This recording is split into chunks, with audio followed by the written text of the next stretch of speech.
Hey YouTube, welcome back.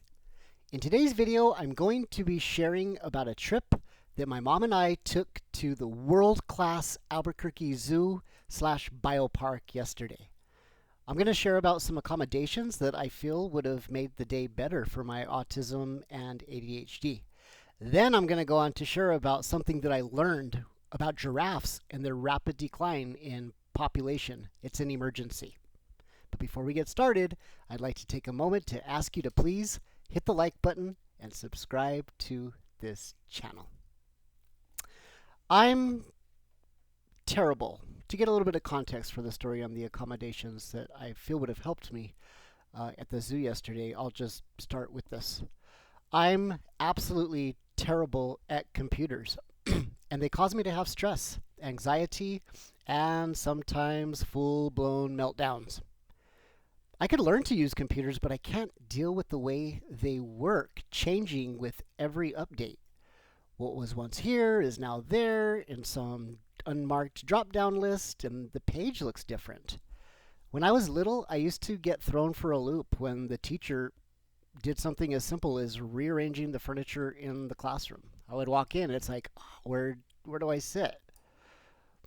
Computers constantly changing the way they work is a problem for me, and that really stinks because that's going to make the future very hard for me, as everything that we do will ultimately be done with computers with no other options or allowing me to do it in a way that I like to do things. Add to that my executive function disability with figuring out puzzles, such as the way the zoo is designed like a maze, and a paper map would have really been helpful rather than an interactive QR code. They no longer offer paper maps, and we're quite cold about it with a too bad, so sad mindset. So I got lost and didn't get to see as much as I would have liked to see because I kept ending up in the same place.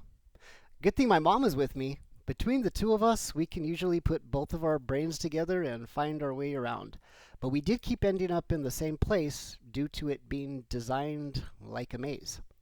I wanted to see animals, not get frustrated with swiping my phone and going here and there to zoom into a complicated interactive puzzle map. It's like, can I please just have a paper copy of a map, please? I'm really not trying to be difficult. It would just really help me out a lot mentally.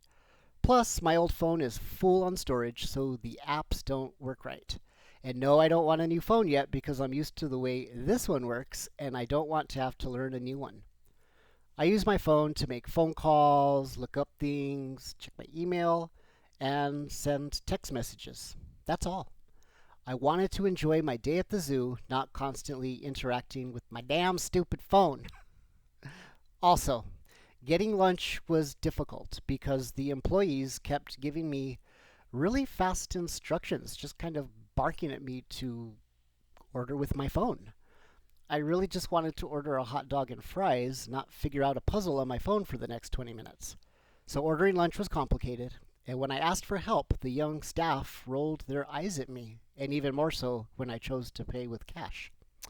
Not only does doing everything with my phone cause unneeded stress for me, so does people being cold and impatient with me.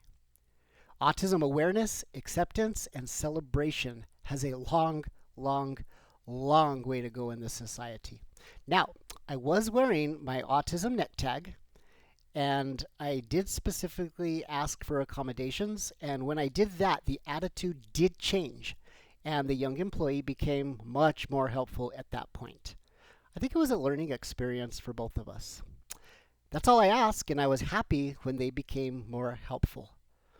I really panic trying to figure out things on the damn computer.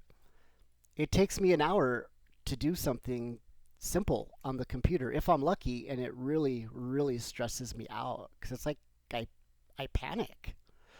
Some people may think doing things on the phone is easier for them, but it's not easier for me. I like to do things the way that I know how to do them and in a way that I'm used to doing it. Well, this world is changing way too fast for me to keep up. So this made a fun day at the zoo stressful for me, but overall, I still really enjoyed seeing all the animals, and I'm glad we went. We hadn't been to the zoo in like over 5 years. Now, to move on to something super important that I learned yesterday at the zoo, and I want to share with you about giraffes. I love, love giraffes. This is my baby giraffe toy that I still have and like to play with. It's very special to me.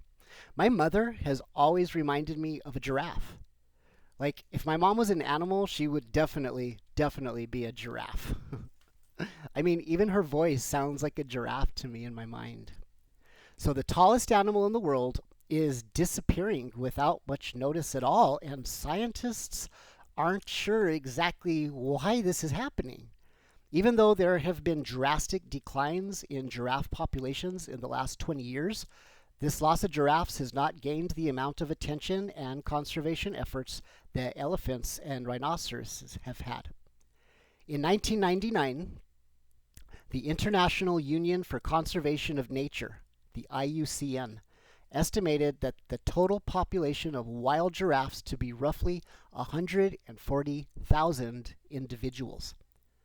By 2012, the numbers had plummeted to only 30,000 giraffes in the wild.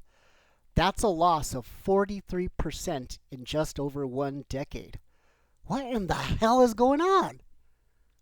Well, the particular type of giraffe that I visited yesterday at the Albuquerque Biopark is called the retricated giraffe subspecies Giraffa c. reticulata. This particular type of giraffe has seen their numbers plummet in the wild from 28,000 individuals in 1999 to fewer than 5,000 individuals today. That's an over 80% decline in just 15 years. Well, this is an emergency. So I came home and I did a little research and I found a great organization named SaveGiraffesNow.org.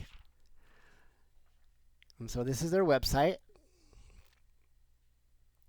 And I will try to put a link in the description below if the computer allows me to. But I think I know how to drop a link in the description below. Well, thank you for watching. Please hit the like button, subscribe to this channel, and I hope to see you in the next video. Have a great day.